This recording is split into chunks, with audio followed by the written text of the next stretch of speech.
इस्लामाबाद के एक पुरसुकून farm house में आधी रात को एक ऐसी वारदात हुई जो सिर्फ एक हाई प्रोफाइल कत्ल नहीं बल्कि एक मुअम्मा बन गई। टोयोटा के मशहूर सीईओ आमिर रहमान को उनके अपने घर में गोली मार दी गई। पुलिस का कहना है कि ये डकैती थी, लेकिन शवाहिद कुछ और ही कहानी सुनाते हैं, एक बहुत ज़्यादा खतरनाक कहानी। तो चलें इस केस की गहराई में उतरते हैं और देखते हैं कि सच क्या है।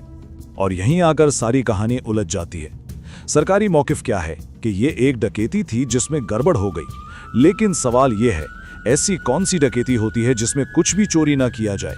यही वो सवाल है जो पूरे सरकारी बयाने पर एक बहुत बड़ा सवालिया निशान लगा देता है। ये कोई छोटी मोटी बात नहीं, ये इस केस का सबसे मरकजी नुक्ता है। अच्छा, तो जरा इस रात पर वापस चलते हैं और देखते हैं कि हुआ क्या था। ये कोई आम चोरी या डकैती बिल्कुल नहीं थी। जिस तरीके से इस हमले को अंजाम दिया गया वो किसी फौजी ऑपरेशन से कम नहीं था। बिल्कुल नपातुला और इंतहाई मुनज्जम। सिर्फ 16 मिनट सोचें जरा, सिर्फ 16 मिनट में हमला आवर एक महफूज फार्म हाउस में घुसते हैं, गार्ड्स को बिल्कुल खामोशी से काबू करते हैं, पूरे घर को क्लियर करते हैं, अपने टारगेट को निशाना बनाते हैं और गायब हो जाते हैं। ये रफ्तार, ये कारकर्दगी, ये आम डाकुओं का काम नहीं लगता, ये किसी तरबियत याफ्ता यूनिट की निशानी है। अब जरा इनकी तैयारी देखें, बुलेट प्रूफ जैकेट्स पहनी हुई, जदीद तरीन हथियार उनके पास, मतलब वो हर तरह की मुजाहमत के लिए तैयार होकर आए थे। और जिस तरह इन्होंने गार्ड्स को सिर्फ गैर मुसल्ला किया, मारा नहीं, और फिर कमरा बा कमरा घर को साफ किया, ये सब किसी स्पेशल फोर्सेस के ऑपरेशन की तरह लगता है, ना कि किसी अफरा तफरी में की गई डकैती की तरह। तो आखिर आमिर अवान थे कौन और उन पर ऐसा हमला क्यों किया गया? इस पूरे मामले को समझने के लिए ये जानना बहुत ज़रूरी है। वो कोई आम शख्स नहीं थे और इनके कत्ल ने पूरे मुल्क में तहलका मचा गया था। देखें, आमिर रहमान का ख़ानदान इस्लामाबाद के कारोबारी दुनिया में एक सुतून की हैसियत रखता था। उनके ख़ानदान ने यहाँ पहली टोयोटा डीलरशिप कायम की थी और कई दहाइयों से एक काबिल एतमाद नाम बनाया था। तो इनका कत्ल सिर्फ एक शख्स का कत्ल नहीं था, ये एक तरह से पूरे शहर की बिजनेस कम्युनिटी पर हमले जैसा था। और इस कहानी में एक और भी दर्दनाक बात है, अवान खानदान पर यह पहली क़यामत नहीं टूटी थी। आमिर अवान इससे पहले अपने इकलौते जवान भाई को भी खो चुके थे। वो सिर्फ 22 साल का था जब ब्रेन हैमरेज की वजह से उसका इंतकाल हो गया। तो आप सोच सकते हैं कि आमिर का कत्ल इस खानदान के लिए कितना बड़ा सदमा होगा। अब जब एक इतने बड़े खानदान के साथ ये दूसरा सान्या हुआ तो जाहिर है पूरे मुल्क की नज़रें इस केस पर थीं। पुलिस पर बहुत ज़्यादा दबाव था कि कातिलों को जल्द अज जल्द पकड़ा जाए, और इस दबाव के जवाब में उन्होंने जो किया वो वाकई हैरानकुन था। उन्होंने जदीद टेक्नोलॉजी का इस्तेमाल करते हुए एक ऐसी तहकीकात शुरू की जो अपनी मिसाल आप थी। सबसे पहले तो इस ऑपरेशन का साइज देखें। एक केस के लिए 17 खुसूसी तहकीकाती टीमें। इससे अंदाज़ा होता है कि हुकाम इस मामले को कितनी संजीदगी से ले रहे थे।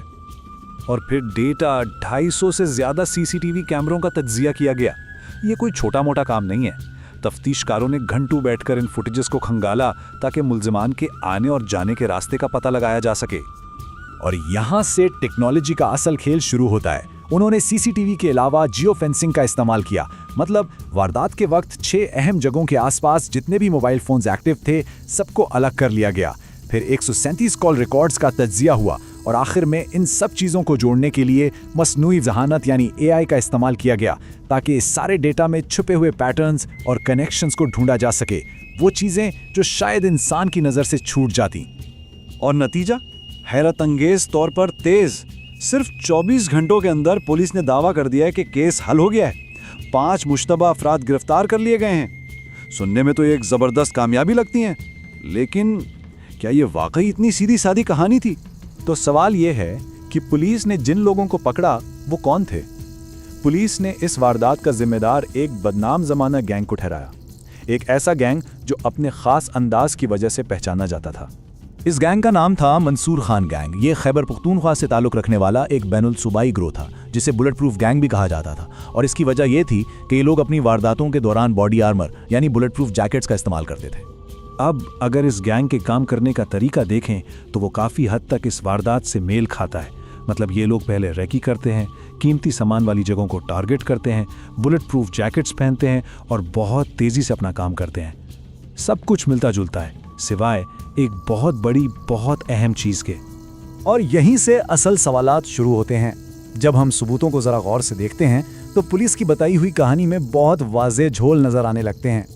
और वो सबसे बड़ा सवाल ये है, अगर ये एक ऐसे गैंग का काम था जो बड़ी डकैतियों के लिए मशहूर है, तो उन्होंने कुछ चोरी क्यों नहीं किया? सोचें, वो एक करोड़पति बिजनेसमैन के घर में घुसते हैं और एक सुई तक उठाए बगैर चले जाते हैं। ये बात हजम नहीं होती। अगर उनका मकसद डकैती नहीं था तो फिर क्या था? तो अब हमारे सामने दो अलग अलग कहानियां हैं। एक तरफ पुलिस का दावा है कि एक मशहूर डकैत गैंग पकड़ा गया और केस हल हो गया। दूसरी तरफ कुछ ऐसे हकायक हैं जो एक टारगेट किलिंग की तरफ इशारा करते हैं। कातिलों ने बुलेट प्रूफ जैकेट्स पहनी थी, लेकिन कुछ भी कीमती चीज चोरी नहीं की। सिर्फ आमिर अमान को निशाना बनाया गया और हमलावर सीधे उनके बेडरूम में गए। तो सवाल यह है कि क्या ये वाकई एक डकैती थी जिसमें गड़बड़ हो गई, या फिर ये एक मंसूबाबंद कत्ल था जिसे जानबूझकर डकैती का रंग दिया गया? तो आखिर में ये सवाल वहीं का वहीं खड़ा है। क्या इंसाफ हो गया या सच को कहीं दफन कर दिया गया?